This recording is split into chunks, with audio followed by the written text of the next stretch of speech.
back, everyone. This is another episode of the Exodus Project. I'm joined with my good friend from Houston, Texas, Rabbi Stuart Federer. It has been quite the hiatus. I've been quite busy, got some stuff Good. going Busy on is in my. good. It is good. It is good. We've had all the different holidays these past few months. I own my own woodworking business, so of course people want to buy gifts 2 weeks before the holiday they're going to be giving them on. Figures. And yeah, but glad to be back. It's been a while. Um, Excited to get back in the swing of things and excited to see your beautiful smiling face, Rabbi. It's been quite a while. I do have some shameless plugs here. Rabbi Stuart Federer is author of Oh, two books now. Um, Linked in the description. Please check them out. If you have anything to say on them, please do. I know you just had this one come out recently. yep. Very good. Real reasons Yay. why Jews don't believe in Jesus. Yep. That's the one that just came out. In Judaism and Christianity, a contrast. The Judaism and Christianity is pretty in depth. The real reasons is a good covering of all, but it does for every single little thing. Right. I try to do with the first book. Cool. Yeah. Yes, Thank and you. you're welcome. And I'm currently working on a second book, so everyone keep your eyes out for that. Yay. It is a full in-depth, about as, eclectic as I can get, dig into the psyche and mind of Paul. Um, I'm gonna try to be not antagonistic and just Oh, you're no fun. and just try to be objective and see what was making this guy tick, his cultural influences, all that type of thing. And yeah, I hope everyone checks that out and enjoys it. Uh, well, I must say the title is a little antagonistic. It's called Saul of Tarsus, Apostle or Apostate. And There's a third possibility, but okay. what's the third possibility? Let's hear it. Never Jewish to begin with. Oh, boom, nice. Um, Or if he was, okay, apostate means you were part of it and left it. But another aspect of it is Paul was Saul of Tarsus. mhm. The patron god of Tarsus was Mithra, and he knew far more about pagan dying saving man gods than he knew about his Judaism, if in fact he was a Jew. Right. I have my strong doubts, but Well, you so do know, I, but we can only go by what we have. So, absolutely. um, And that's usually enough. right. And that's what I'm going to try and tease out is what was making him tick.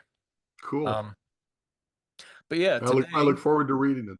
well, I look forward to having you proofread it. I'll be happy to do that.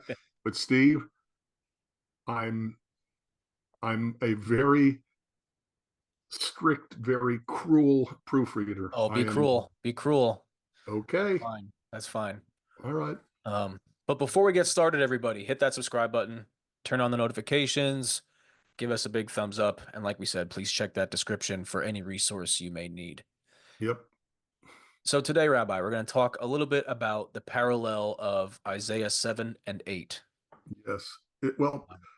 One flows to the other as far as I'm Of concerned. course, I mean, and Yeah. we just had a discussion on Facebook about the numbering of chapters and verses. Right. If you were reading this 2,600 years ago, they wouldn't be there, which means you No, would just no, read no. it as one flowing document. Yes, flowing, that's the word. You would go right from 5 to 6 to 7 to 8 to 9 to 10 and keep right on Sure. going. Sure. Right. Like a book. Like Yeah, a book with exactly. yeah, right. Exactly. Right, right. Of With course. no chapters. Yep. Like a Um, narration. yeah, right, right. Yep.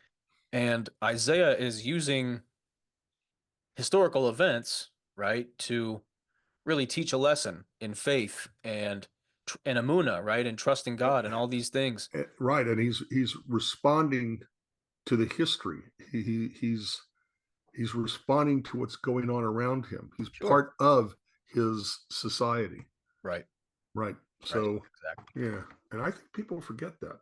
I Right. think they I think they think when they read the Bible, they think of a prophet is outside of their society. Right, like some guy just sitting in a room at a writing desk, Well, rather than on the top of a mountain, you right, know. rather than interacting with the people Right. around him, because I Exactly. mean, really the role of a prophet is to talk to the people, right? Um, Not and, just write books. and talk to the royalty. Of course, yeah, So Isaiah when was I in the court of the king, sure, of course. and I think people miss that. I think that they think of the prophets as some sort of angel hovering in the air, Well, I you think know. also because of not having the cultural context, and I think being in the 21st century and you look at this book, that's all you're looking at it as, right? Right. Oh, well, this is just the book of Isaiah. You're not like making the connection that Isaiah actually walked up to Ahaz and said these things, right? Right. You're kind of just looking at it as a narrative rather than Right. And if they even read the whole narrative, fair. Sure, sure. I think most people read only what they're told to read. Yeah, it's Okay, true. It's just read possible. Isaiah 7:14. That's it. Forget the Right, context. And you know the old line, which I love. You know I love that line. A text taken out of its context leaves nothing but a con. right, right. So, and all they know is the text out of its context. Sure. So, yeah. All right. So So, the little title we have here is Isaiah 7 and 8, a prophetic parallel in a single son, SON. Okay. So Isaiah 7 and 8 form a unified prophecy centered on Isaiah's son, who serves as a living sign of God's sovereignty, judgment, and deliverance. The following breakdown explains how these chapters are interconnected and support the idea that the young woman in Isaiah 7 is Isaiah's wife, and that Immanuel and Maher Shalal Hashbaz do in fact refer to the same child. right. Okay, so point one, the context of Isaiah 7 and 8. So the historical background. All right. So this is going to cite Isaiah 7, 1 and 2. I'm just going to give a quick overview and then can have you read them. So Judah faces a crisis during the Syro-Ephraimite War. The northern kingdom of Israel, Ephraim, allies with Aram, modern-day Syria, to attack Judah, pressuring King Ahaz to join their rebellion against Assyria. Isaiah is sent to reassure Ahaz of God's protection, which is Isaiah 7, 3 through 9. So if we want to start, we can read the verses there. Okay. And again, this is talking about a political intrigue. Yep. Okay. This is no different than discussing the news report about what's going on in Washington, D.C. Isaiah chapter 7, verse 1. And it came to pass in the days of Ahaz, the son of Jotham, the son of Uzziah, king of Judah, that Rezin, the king of Syria, and Pekah, the son of Remaliah, king of Israel, went up towards Jerusalem to war against it, but could not prevail against it. So Solomon, he dies, his sons take over. The empire of Solomon is divided into two. You have the northern kingdom and the southern kingdom. Mm-hmm. And you have basically the king of the north join with enemy forces, people who have been generally enemies of the people of Israel, Mm-hmm. to take over the southern kingdom. Yep. Okay, so I just think people lose sight of that history. But okay, so Rezin, the king of Syria, and Pekah, the son of Remaliah, king of Israel, went up towards Jerusalem to war against it, but could not prevail against it. Verse 2, and it was told the house of David, saying, Syria is confederate with Ephraim. Ephraim is the north, just like Steve said. Mm-hmm. And his heart was moved, and the heart of his people, and the trees of the wood are moved with the wind. What does that mean? What does that mean when it says the trees of the wood are moved with the wind? The heart of the people, as the trees of the wood are moved with the wind. Means they were troubled by the news that they have a confederation coming against them. The slightest little movement, they don't know, they're in fear. Right. Right. Uh, let's see. And when it says told the house of David, what does that mean? The house of David is the royal house. It's talking about Ahaz. Exactly. So But I think all these little bitty details get lost because people concentrate on only one or two verses and ignore the rest. Sure. Okay, so I'm just being exacting here. No, of course. Okay, then the Lord, then the Eternal said unto Isaiah the prophet, "Go forth now to meet Ahaz, you and Sha'ar-Yashuv, your son, at the end of the conduit of the upper pool in the highway of the fuller's field." So Isaiah is the prophet. Mm-hmm. He is sent, told by God to go to Ahaz, the king of the southern kingdom, and take with him Sha'ar-Yashuv, which is important to take note of the son going with him and the name he's called by. Right. And he tells him where to meet Ahaz. All right. So, well, we'll come back. Verse 4, and say unto him, take heed and be quiet, fear not, neither be faint-hearted, for the two tails of these smoking firebrands, for the fierce anger of Rezin with Syria and of the son of Remaliah. So Isaiah's message from God to Ahaz is, cool it. Mm-hmm. Don't be afraid. Okay. Two tails of these smoking firebrands means, what is a firebrand? What's a brand? It brands Something you mark livestock with. Exactly. But, if the firebrand is smoking, okay, well, that's not true. If If the smoking, firebrand is smoking, I mean, what he's saying is don't be afraid of the heat that's coming down upon you. Yeah. right, and it's insignificant. Right. Okay. So, all right. So verse 5, because Syria, Ephraim, and the son of Remaliah have taken evil counsel against you, saying, and then verse 6, let us go up against Judah and vex it, and let us make a breach therein for us, and set a king in the midst of it, even the son of Tabael. Okay. Verse 7, thus says the Lord God, it shall not stand, neither shall it come to pass. So again, Isaiah is speaking to Ahaz, the king of the southern kingdom, and he's quoting God by saying, what has been said about you is not going to happen. Mm-hmm. Right. Okay. Verse 8, for the head of Syria is Damascus. What's the capital of Syria? Damascus, even to this day. Damascus. Right. And the head of Damascus is Rezin. And within 65 years shall Ephraim be broken, that it be not a people. 60, and 5 is 65 years from this point. Mm-hmm. It won't exist as a country. Right, which is the Assyrian exile of the 10 northern tribe. Or the Damascus, sorry. I'm wrong. Yeah.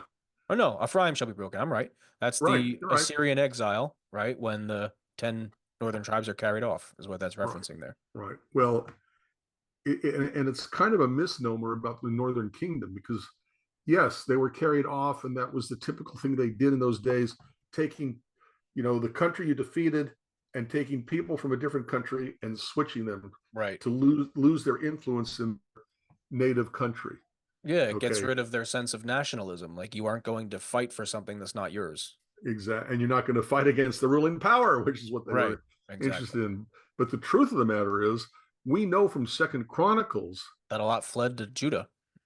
And therefore, not the whole 10 tribes were lost. Of course. They were, well, but Steve, people think that, 10 lost tribes, they cease to exist, nowhere to be found again. And no, there are members of every tribe in the southern kingdom. In the southern kingdom, yes, of course. Which is why the word Jew doesn't mean only people from the tribe of Judah. No, it refers to everybody. Listen, everybody who is in the southern kingdom, known as Judah, which is where we get the word Jew from. The southern kingdom of Judah, from Esther, say Megillus Esther, right? Is Mordecai is called a Yehudi, but he's a Benjaminite. Yeah, from the tribe of Benjamin. Mm-hmm. Okay, so, and you also have at the end of Esther people who became Jews. Right. So you've got the word Jew from the southern name of the southern kingdom of Judah, not from the tribe of Judah, that incorporated all 12 tribes into the meaning. And you have the evidence found in the book of Esther. Right. So, yeah, sure. It's It's very similar in the regard. It's not necessarily saying this is the tribe you're from. It's more saying this is Right. the kingdom you're from. Just like Exactly. I'm an American, right? Exactly. Exactly. I am the word American can mean anybody and everybody who is in Right. the northern Yeah, North there's no Americas. genetic, Right. there's no like genetic prerequisite to be an American. It just means I live in America. Just Right. like you didn't have to be genetically from the tribe of Judah to live in the kingdom of Judah and thus be a Judean, right? A Jew, to A be a Jew. Jew. Yeah. Right. Okay. So the history of what we've got here is that Ahaz is terrified of these two enemy kings. God sends Isaiah to go to Ahaz and Ahaz and say to him, whatever you're afraid of ain't going to happen. Right. Not There's a happening. little background as to why these two kings want to come against Ahaz to begin with. It's something not a lot of people touch on is those two kings were trying to like Assyria, right? Ashur, they're the big power at the time. Right. And what stands between Assyria and Judah is Aram and the northern kingdom. And they were aligned against Assyria. And they were trying to pressure Ahaz to join them against Assyria, but he didn't. And they said, fine, well, then we're going to depose you and we'll put a new king in that will Right. stand with us against Assyria. But Ahaz Right. instead joins Assyria. And he's like very much um, uh, rebuked for that. Right. But we'll get to it. We'll get to it. It's just a little more background that I'm sure most people Right. don't know. No, they don't. They really don't. Okay. So now we come to Isaiah chapter 7, verse 10. Moreover, because this is continuing what God is speaking through the prophet Isaiah to Ahaz. Mm-hmm. Moreover, the Eternal spoke again to Ahaz, saying, ask thee a sign of the Eternal your God, ask it either in the depth or in the height above. But Ahaz said, I will not ask, neither will I tempt the Eternal. What does that mean? Why would it be if God says to Ahaz, ask for a sign? Why is asking for a sign tempting God? I think something to remember because we didn't read before chapter 7 Right. is Ahaz wasn't the greatest guy. Not at all. So he's kind of trying to pretend to be righteous. He's masking his disbelief with kind of a deflection to look like he's righteous. He's like, "No, I'm not going to ask for a sign. That's tempting God." When realistically, Right. he just doesn't necessarily have the requisite faith to believe that it's Right. going to be a sign given or that Right. he's going to be saved, right? Yes. God, prove to me that what you're saying is true by giving me a sign. And he didn't want to present himself as if he's distrusting God. Right. So, yes.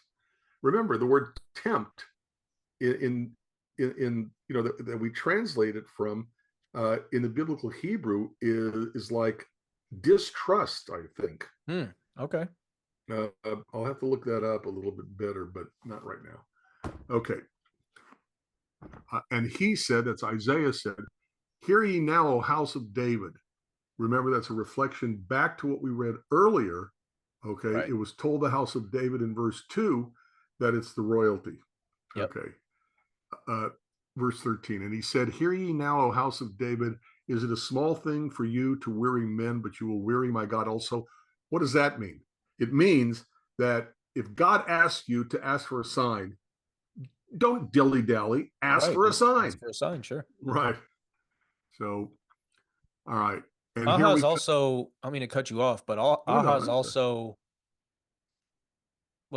he committed idolatry, Oh yeah, if I Ahaz was remember not a correctly. So Ahaz was not a good king. it's interesting that Isaiah here, when he's kind of excoriating, says to weary my God, like kind of showing a disconnect Yeah, like ain't between. your God. Yeah, exactly. Right. Yes. Okay. So, all right. Then we come to Isaiah 7:14. Remember, as you see, this is the King James Version. Therefore, the Lord himself will give you a sign. Behold, a virgin shall conceive and bear a son, and shall call his name Emmanuel. Okay. Butter and honey shall he eat, that he may know to refuse the evil and choose the good. For before the child shall know to refuse the evil and choose the good, the land that thou abhorrest shall be forsaken of both her kings. Okay. The Lord shall bring upon you and upon your people and upon your father's house days that have not come from the day that Ephraim departed from Judah, even the king of Assyria. Okay, and it shall come to pass in that day that the Lord shall hiss for the fly that is in the uttermost part of the rivers of Egypt, and for the bee that is in the land of Assyria.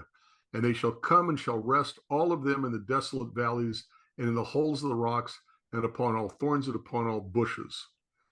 In the same day shall the Lord shave with a razor that is hired, namely, by them beyond the river, by the king of Assyria, the head and the hair of the feet, and it shall also consume the beard. Taking everything up to that point, what exactly is going on? Again, you have God telling Ahaz, ask for a sign. Ahaz hesitates. Isaiah says, when God asks you for a sign, give him one. Mm-hmm. And he says, fine, the God himself will give you a sign. Behold, a virgin shall conceive and bear a son and shall call his name Immanuel.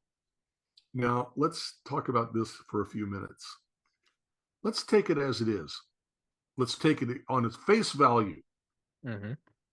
You've never heard of a person, a woman, the first time she has sex and loses her virginity, of becoming pregnant? There's no reason to believe that when Isaiah is saying that there's going to be a sign is a virgin conceives without sex. There's no reason to believe that the sign is a miracle. A sign is not a miracle. A miracle is a variation of the laws of from the laws of nature. Sure. A sign, what's a stop sign? A stop sign is metal and paint. Right. But it's something visible, so you know what to do. And first of all, it's visible, and a sign points to something else. Right. Okay. Even if it just says stop, it's placed at a position where you have to stop. It's pointing at something else. So the fact that a virgin becomes pregnant doesn't imply or doesn't mean to imply that it's without sex. It just means that the virgin becomes pregnant the first time she has sex. Right. Okay. But what's the sign? The sign is not a miracle, as we said. The sign is not the virgin conceiving. Right. The sign is not the fact that Isaiah says is going to be a son before she gives birth, because back then they didn't have, amniocentesis or DNA testing or Mm-hmm. whatever, or what's it called, ultrasounds to get a peek. Okay, it's not the sign is not that he says it's going to be a son and it turns out he's right. The sign is the kid. Right. Exactly. So what happens while the kid is growing up? 10 minutes ago we said that Isaiah was a person who could walk around in the Sure. palace. Exactly. Okay, so that means that the kid is somebody who can walk around in the palace. Mm-hmm. We'll get to who he is because we haven't talked about that yet. Okay, but Well, I have a bullet here that a main point is the timing of the sign. right, And it states that before the child knows to reject evil and choose good, that the lands of Aram and Israel will be desolate. That's 15 and 16. You read that already. right. And that's the sign, No, is it's not. the age of the child. No, that's not the sign. The sign is the kid. The Right. kid, And the kid well, of physically is course, the you see sign. but the yes is physically the sign, but as the maturation of the child is how you know that the prophecy is coming to pass, right? Yes, You have to look at the only child and only. see it Well, aging and know that but before he reaches a certain age that this is going to be over with. right, but now we come to the name of the kid. Yes, yes. Okay, all right. Wait a minute.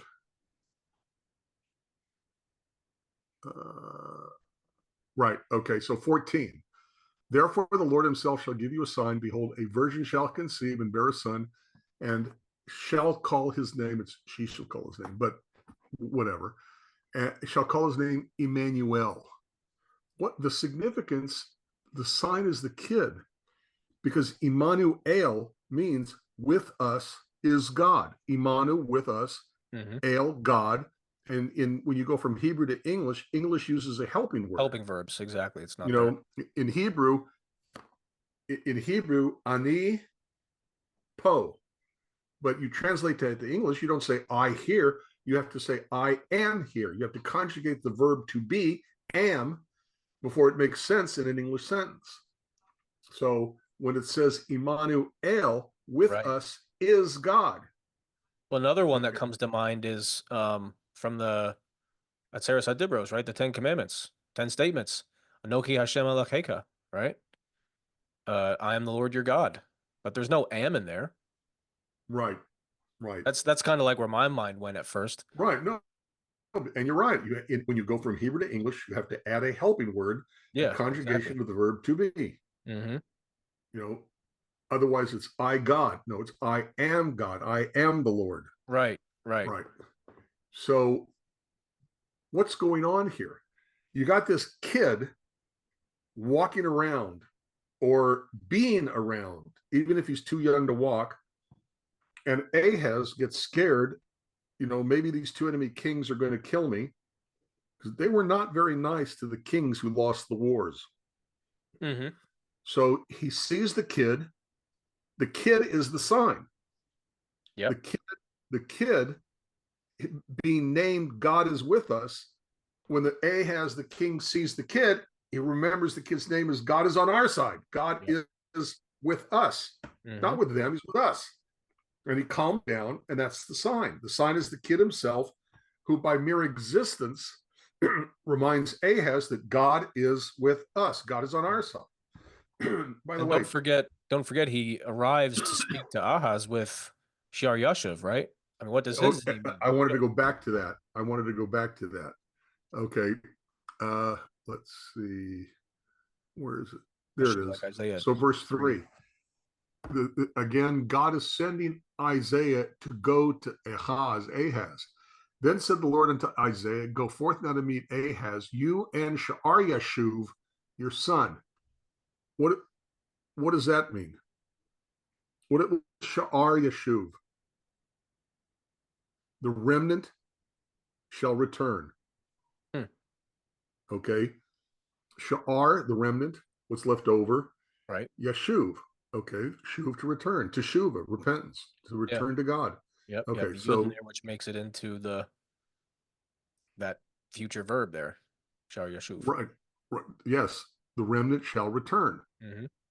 So, what we see here is that names are given to human beings that tell us something about God, about the future history, about something that's going on in the world, which we'll get to in the next chapter. Okay. So people forget, they really don't understand names. Okay. Steward, like a stewardess, steward, somebody who takes care of someone. Mm-hmm. Okay.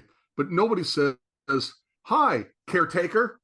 They say, Right. my name is Stewart.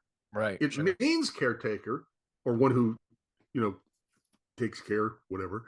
Mm-hmm. Okay. But nobody says, hi, caretaker. You wouldn't even know what that means. What does Stephen mean? It comes from the Greek. Are you familiar with like a Greek crown made out of leaves called a Stephanus? Vaguely. Like like all the Greek pictures have that wreathy Yeah. crown. Yeah, Yeah. that's a Stephanus. It means crowned one, Stephen. So nobody says, hi, crowned one. Nope, They at least say, not hi, that I've Steve. noticed. So these names are names, but they tell us something about God, about history, about whatever. So here, Sha'ar Yashuv, God is saying the remnant, because there's always going to be a remnant. Right.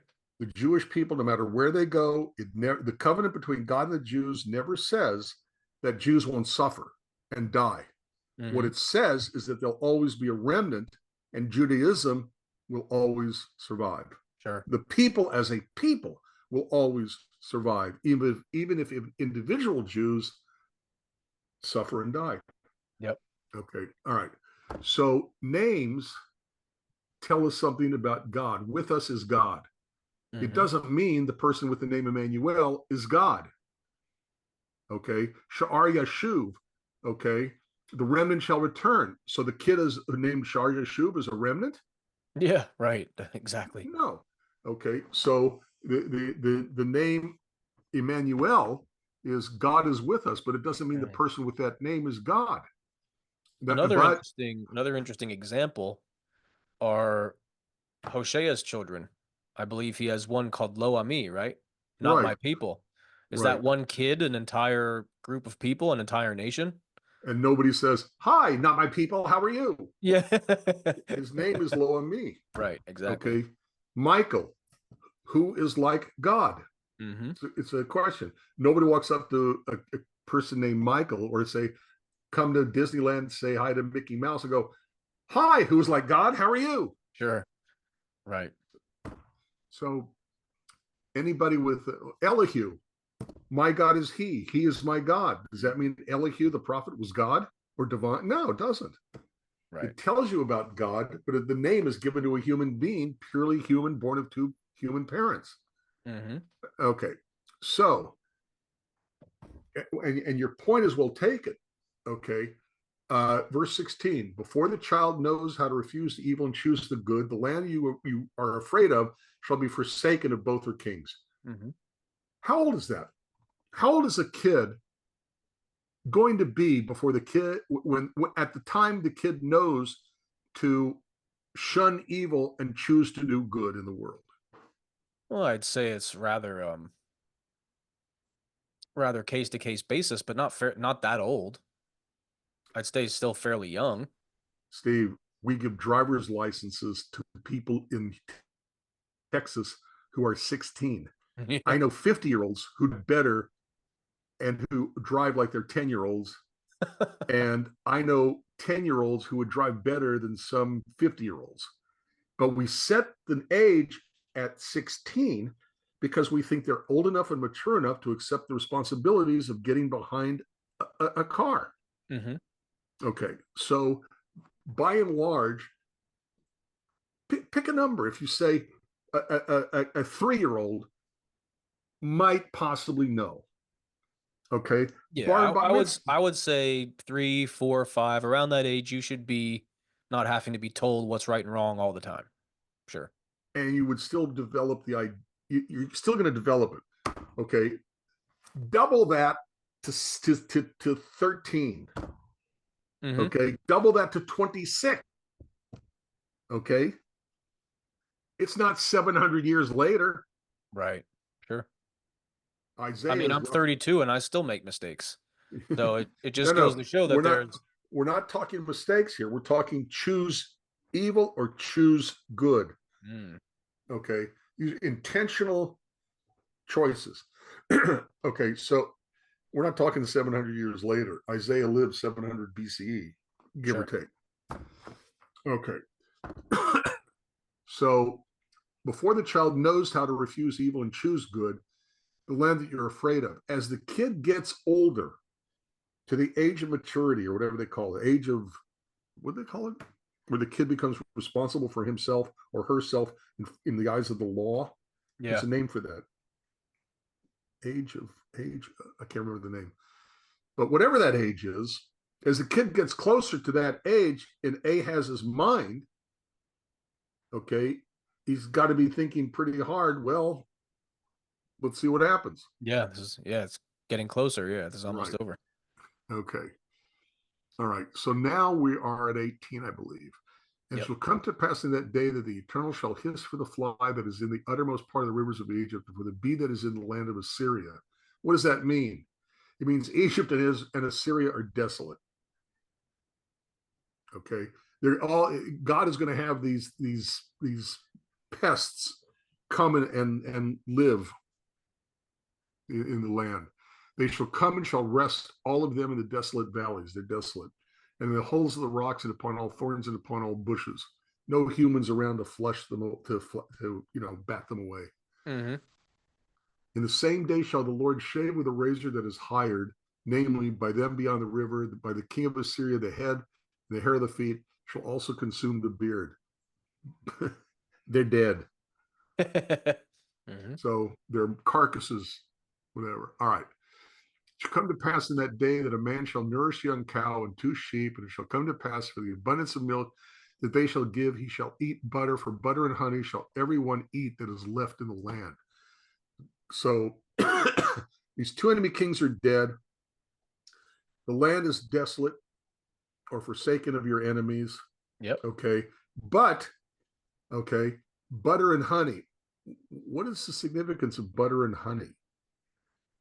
You know, people forget, They are foods that require processing. and that means work. Yep. These aren't just lying around. Bees do miles and miles and miles and miles of flying before they can get a pound of honey. Means you're not under siege anymore, is really the message. Exactly. Right. Right. Exactly right. You're not under siege. People can get out. They can work. They can make the land, and it'll be an Yeah. abundance of If you're food. milking cows and churning butter and, you know, tending an apiary, you're definitely not worried about being killed, you know. Right. And there's an abundance of it. Sure. Remember, God said above. I'm not going to go there, but God said above that God's going to make good days come to the southern kingdom. Yep. Okay. Uh, let's see. Abundance of milk. All right. Come to pass. And it shall come to pass in that day that every place shall be where there were 1,000 vines and 1,000 silverlings. It shall even be for briars and thorns. Again, destruction. With arrows and with bows shall men come thither, because all the land shall become briars and thorns. Again, it's destruction of those kingdoms. Yep. And on all hills that shall be digged with Lebatic, there shall not come thither the fear of briars and thorns, for it shall be for the sending forth of oxen, for the treading of lesser cattle. So it's abundance of animals. Hmm. Now we go to 8. Okay. Okay. Now, the coming Assyrian invasion. Moreover, the Eternal said to me, who's me? Isaiah. Right. Obviously, should be obvious. Take thee a great roll and write in it with a man's pen concerning Maher Shalal Hashbaz. And I took unto me faithful witnesses to record Uriah the priest and Zechariah the son of Yeberechiah. Jeberechiah. Don't you love the way they translated it? And I went unto the prophetess, and she conceived and bare a son. Then said the Lord to me, call his name Maher Shalal Hashbaz. Maher Shalal, okay. Maher is to speed up. Yep. Shalal is loot, Loot. Yeah. booty. Okay. Hashbaz, uh, the spoil, like Quicken yeah, hurry up the not spoil. spoil, not spoil, like Booty, like milk spoils of spoils, war. but Yeah. booty. It's typical biblical Hebrew that is rhyming of idea, not sound. Hmm. The spoil speeds, the prey hastens. Okay, speeds parallel to hasten, spoil parallel to uh, whatever. I forgot what I said already.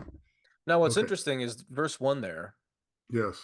They It's not until verse 3 that you understand there's going to be a child. Another child with Uh, another name. just real mm,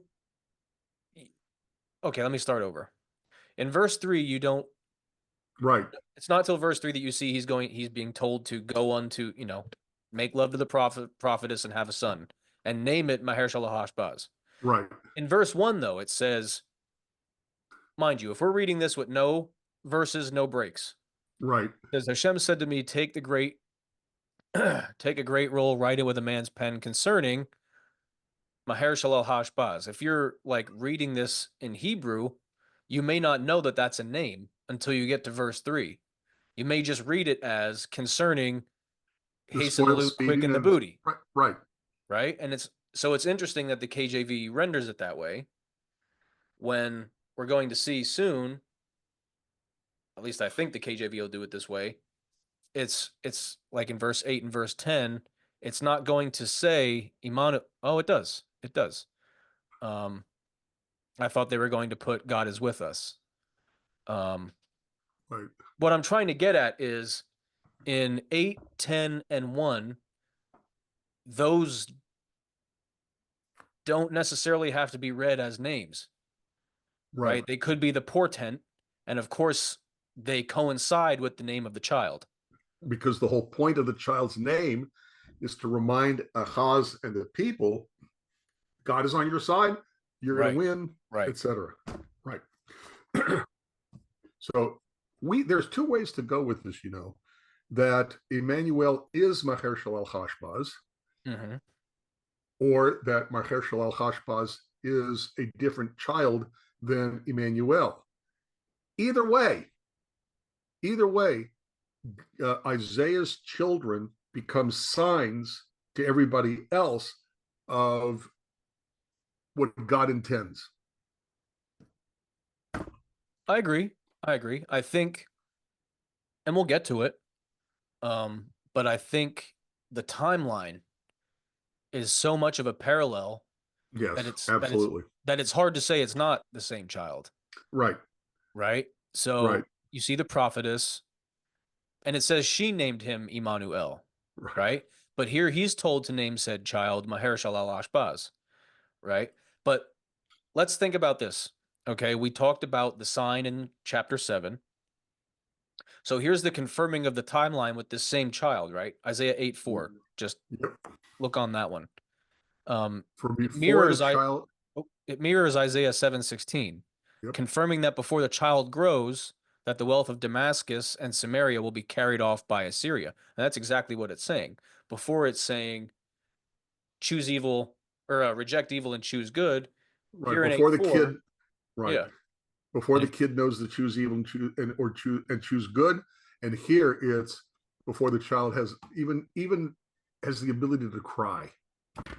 mhm. Before the child shall have knowledge to cry, my father and my mother, okay, That means he has the ability to talk. and that would We're looking be at like 2, 3. right. The riches of Damascus and the spoil of Samaria shall be taken away before the king of Assyria. So So it's like a again, direct parallel. It's talking like the sign is in it's both a cases parallel, and the as you said, it's a time. the maturation of the child. Exactly. Exactly right. Okay, so do we? Uh, So it's yes. really Okay. seeming because like they're at verse 3, just to, hone in on this a bit. Yes. His wife is called the prophetess, Mm-hmm. right? Yes. Which shows that in 7, when it says she shall call his name Emmanuel, right? Yeah. That might be equally prophetic, but it's her side of the prophecy, Right. right? Yeah. Because here now, God Hashem is telling Isaiah what he wants him to name the child. Right. I've met many Jews with very extensive names, so to me this checks out. you know, I haven't. I no, got to tell you, no, they're really Sharia Shuv. Okay, maybe, but Mahershala Al Hashbaz, unless they shorten the name like a nickname, Steve from Stephen, or Stu from Stewart or something like that, and they say my hair, how you doing? yeah, So, all Bazzy, right, Hashbazi. right. Uh, okay, so verse 5. The Lord spoke also unto me again, saying, for as much as this people refuse the waters of Shiloah that go softly and rejoice in Rezin and Remaliah's son, now therefore Let's behold, well, let's the talk Lord. about that because that's interesting. Oh, okay. Um, for as much as the people what are the waters of Shiloah? I can I'm almost I, guarantee 99% of people who read this have no clue what it is. I'm not sure I know. That What's it is referring to? that is where the kings were anointed at Okay. by the river in Shiloah. It's talking about rejecting and rejoice in Retzin and Remaliah's son, talking about people are Oh, aligning I themselves gotcha. with the north, with the enemies, and rejecting the Right. kingdom of Judah. Right. It's talking about the Refuse judgment the that's water going to. slowly to go softly and rejoice and risen and remind his son. Good. Yeah, it's talking about rejecting the true king and Right. siding with the illegitimate kings, I guess you could say. Right. Good point, by the way, Steve. Good catch. I don't think I ever realized that. Now, therefore, behold, the Lord bring up upon them the waters of the river, strong and many, even the king of Assyria and all his glory, and he shall come up over all his channels and go over all his banks. So basically, they're swimming in the water of the river. Yeah, see how they're using rivers to how Isaiah's Absolutely. using rivers to talk about, the The rivers image. of Siloach are the kings of Judah, the base David, right? And Yep. then the bad king who you're aligning yourself with, Assyria, is going to overtake you like Basically, a flood. Yeah. but basically, you're going to drown. Yep. Bingo. And he shall, this is verse 8 now, and he shall pass through Judah, he shall overflow and go over, he shall reach even to the neck, and the stretching out of his wings shall fill the breadth of thy land, O Emmanuel. So here it's it's a statement to whom? Ahaz. Or I would say to Judah, because the flood of Assyria is going to take over Judah, but Immanuel, Hashem is with us.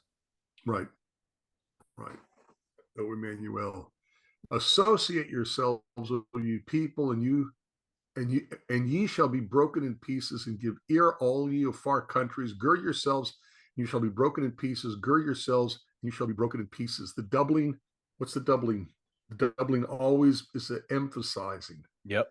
Yep. and a strengthening of the idea. Take counsel together, and it shall come to naught. Speak the word, and it shall not stand, for God is with us.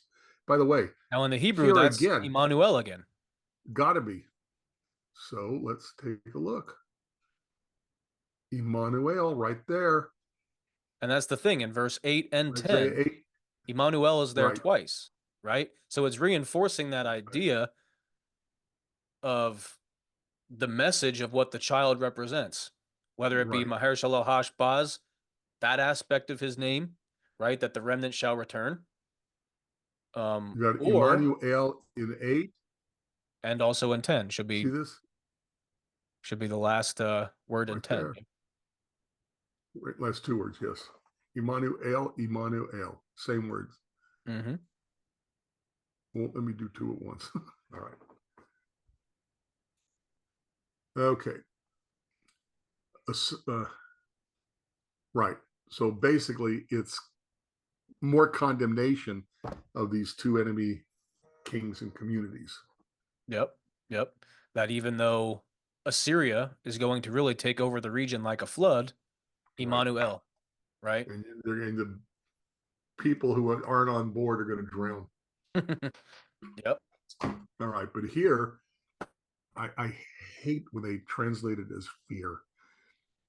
Okay. It's not fear, it's awe or respect. Fear is, well, fear. Mm-hmm. It's not what the Hebrew says. It's respect. It's to hold in awe. Like Steve, I hold you in awe because you have such an incredible overview of history Well, I'm and how assuming these that things fit together. I'm assuming we're talking like Yiras Hashem, right? The Exactly. reverence for God, right? Right. Reverence, respect, awe, but not Interestingly, fear. the the yarmulke on your head, right? Yes. Yeah. Hira Malka, ain't that exactly what it's like? That's what it means in Aramaic, right? Fear of the reverence I've for heard the that king. I've heard that explanation. Yes. But it just goes to show that doesn't mean you're afraid. You wear it on your head No. because you have reverence for the creator above Right. you. Constant knowledge that God is Right. above you. Sure. Yeah. Right. Okay, so for the Lord spoke thus to me with a strong hand, instructed me that I should not walk in the way of this people, saying, say ye not a confederacy to all them to whom this people shall say a confederacy. Neither fear ye their fear, nor be afraid. Sanctify the eternal of hosts himself, and let him be your fear. Again, just real quick.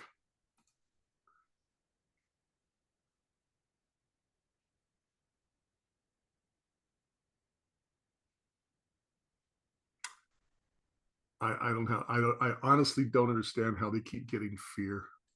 Whatever. All right. And let him be your dread. What? Okay. Yeah. And he shall be for a sanctuary, but for a stone of stumbling and for a rock of offense to both the houses of Israel, for a gin and for a snare to the inhabitants of Jerusalem. And many among them shall stumble and fall and be broken and be snared and be taken. Bind up the testimony, seal the law among my disciples. And I will wait upon the eternal that hides his face from the house of Jacob, and I will look for him. Behold, I and the children whom the Lord has given me are for signs. What did that say? Mm-hmm. I and the children whom the Lord has given me are for signs Yep. and for wonders in Israel from the Lord of hosts, which dwells in Mount Zion. So here, with the admonition to trust in God, the admonition to realize that God is on our side, Yep. okay, you have a very specific statement. The children whom the Lord has given me are for signs. Mm-hmm. How's that? You can't get a clearer statement. Right. These are children that are the signs, not in the virgin birth, not a whatever, and in the days of Ahaz and Isaiah, not 700 years later. Bingo. Be that as it may. Behold, I and the children whom the Lord has given me are for signs and for wonders in Israel from the eternal of hosts who dwells in Mount Zion. And when they shall say to you, seek unto them that have familiar spirits, and unto wizards that peep, and that mutter, should not a people seek unto their God for the living to the dead? To the law and to the testimony, if they speak not according to this word, it is because there is no light in them. And they shall pass through it, hardly best bestead and hungry. And it shall come to pass that when they shall be hungry, they shall fret themselves and curse their king and their God and look upward. And they shall look into the earth and behold trouble and darkness, dimness of anguish, and they shall be driven to darkness. Mm-hmm. Trust God, or you're not going to be in the light. Yep. But the Exactly. significant thing, I think, here is the idea that he specifically says these kids are the signs. Yep. So Yeah. I mean, it really then just goes to show what the whole context of the previous conversations with Ahaz were, So, right, and more condemnation of the north. But the bottom line to that last part is keep trusting God. He's on your side. Put your faith where it belongs. exactly. Yeah. Exactly. So And we're yeah. going to get into chapter 9, but just as a preface for chapter 9, you have Okay. all this, right? The flood of Assyria is coming, right? You didn't trust in God. The land is going to be desolate. The two kings are going to be destroyed, but Assyria is going to come for Judah next. And then you get to chapter 9, and what's you know, the people who have walked in darkness have seen a great light, right? Right. So Right. the people Right. who are being affected by the And that. flood, they now have hope, right? Because Immanuel, God is with us. Well, who is going to be coming onto the scene who destroys Assyria? Not by his own might, but God destroys Assyria's army for him Right. is Hezekiah. And that's what, that's these things when pulled out of context, you can apply it to anyone you want. But Yeah. when you Well. read these things in order with the history, like if you read Isaiah 7 through 10 Yeah. next to Second Kings, you'll be like, oh, wow, this makes perfect sense. He's just using Right. history to teach a lesson of how to trust God. Exactly. And history reflects that trust of God for those who succeed. Exactly. Right. Exactly. So I So, hope that next recording, when we get to 9, mm-hmm. we go back to the last part because I already got it off the screen. We go back to the last part of Isaiah 8, Yeah, okay, where it talks start about there. light. It Mm-hmm. talks about the light. Exactly. So I'll keep you in darkness. Mm-hmm. So yeah. So yeah, Cool. we could start there and then jump into 9, go Where, through all that, right. if Yes. it's something that people want, if it's something the viewers like, because I think this was good. I think this No, really Steve, demonstrates. Steve, I love our followers. I love the people who watch us, but I enjoy this. So even if they don't, we can still do it. We do it anyway. Yeah. But I think it's good. I think it's a different approach to actually bring the whole chapter up on the screen and we I, just go through and see what it says, show the parallelism between 7 and 8, right? It's you have no idea how many times I talk to people who will say, "Oh, I know the Bible backwards and forwards. I know everything about the Bible." And then you ask them the simplest basic questions of Jewish history that are reflected in the biblical verse, and it's like deer in the headlights. that's going to be my new go-to. Is I'm going to ask everyone what the river of Shiloach is and see what they say. What the say it again? The rivers of The Shiloach. rivers of Shiloh, right? I'm Right. gonna I'm gonna stump everyone Steve, with that one. I didn't remember it. Old man memory. I did. Well, You know, you could have. think back. You know when they're about to anoint Shlomo HaMelech, right? Solomon Right. the king, Yep. and David's other son is planning to be anointed, the oldest. Right. Um, and they And basically they have to rush. They have to rush Solomon to the river of Shiloach to have him anointed. right. First, you get the intrigue with Bathsheba and uh, the prophet when they come to David and say, "What gives? He's about to be anointed." Yeah, Yeah. exactly, exactly. So, yeah. See, I remember that. Yeah. Yep. All right. But yeah, I hope everyone enjoyed this. I hope I did. everyone's enjoying this approach of rather than Right. just, picking a verse and talking about it. We go through the chapter, see what, because look at You the know, wealth of knowledge, things we teased out just from going through 2 chapters of Isaiah. I'll have to look. I'm usually not that good at finding stuff even with Google, but I wonder if there's like a setup between like Kings and Isaiah right next, where there's a parallel Oh, where next it to shows like yeah, like when he says events this, occurring in it Kings. showed. Oh, Yeah, yeah. I'm sure you can find a chart of that somewhere. Yeah, definitely. I hope I tell you what, I'll find one, and for our next recording, we can talk about it a little bit. if you can find it, Yeah, I'm sure. it'd I'm be sure cool. it's out there. All right, it'd be cool if there is. So, all right, I sounds mean, I've good. seen in-depth charts of which prophet and which king he worked as a prophet for. So if they have stuff that's Right, like that in right. depth, I'm sure you can find cross Yeah, cross but history tends citations to get between Kings lost. and Isaiah. History tends to get lost, especially when it interferes with theological interpretation. Oh yeah, you better That's why believe it. they concentrate on 714 and ignore the context. Hmm. I don't. I'd like to see a you know a base, Right. a database where it's like Yeah. here, Yeah, for sure. here's what happens in Kings, and here's what Isaiah said Right. about it. Right. Yeah. And let me say this: I don't. How am I going to word this? I believe if it made it into Tanakh, that it has meaning, a lesson, and um, relevance to all generations, right? Right, So I can't necessarily fault them for saying, "Oh, well, this applies here," but I can fault them for not being aware of what it meant in Isaiah's day, right? right, So right. does the Everybody eternal loses sight of that too. right? By the So way, does the eternal lesson of having faith in God is ultimately going to lead to redemption, whether it be 2,700 years ago or in the yep. modern day? 100%. That lesson will last forever. But it doesn't mean that it can just be plucked and applied to any given situation, regardless of the context. And I think that's really the main point is to know what did it mean in Isaiah's day and how can that Apply to us. exactly, Yeah, exactly. right. Rather than it being, well, he said this in this verse and it has to mean this, right? In a Christian context. Like it There's has to or mean any the birth content, of but Jesus, you know? there's a. I wish I could remember where I can't remember there's a saying, and I can't remember the saying, but it's basically where people will use the text.